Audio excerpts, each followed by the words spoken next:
on Denver's 7. This is 7 News at 11. And welcome back, everyone. I'm Steve Saunders. And I'm Katie Trexler. Thanks for joining us. 1 week from today, thousands of people here in Colorado will head to the polls to vote in this year's primary election. But the big election this year will, of course, come in November.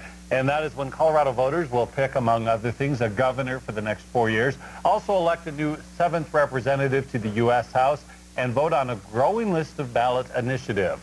5 groups were able to successfully meet yesterday's deadline for submitting petitions for prospective ballot initiatives on the November ballot. This group wheeled in boxes and boxes of signatures to the Secretary of State's office. They want to allow people to be able to register to vote on Election Day. Another group that made the deadline supports English immersion.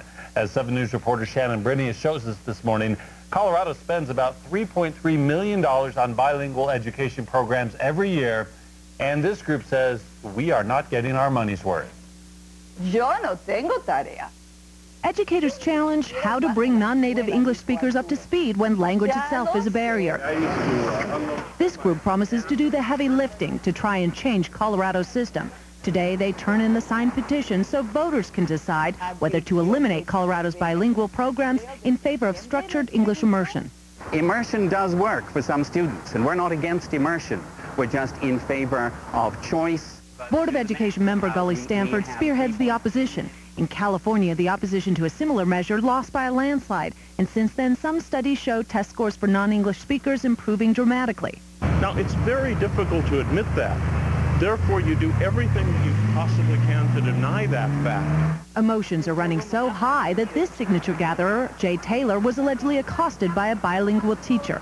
This is tied directly to their livelihood. I have no knowledge of that. We're going to debate this initiative on its merits, and the fact is it is lacking in merit. Shannon Brinius, 7 News. Right now, it is unclear how that initiative might impact Denver schools, since a federal mandate could override any state initiative. There could be 5 initiatives on Colorado's November ballot. In addition to that bilingual education initiative, there's a proposal that would automatically send ballots through the mail for almost all elections. Also, one that would require Republican and Democrat candidates to get petitions rather than caucus backing for their races.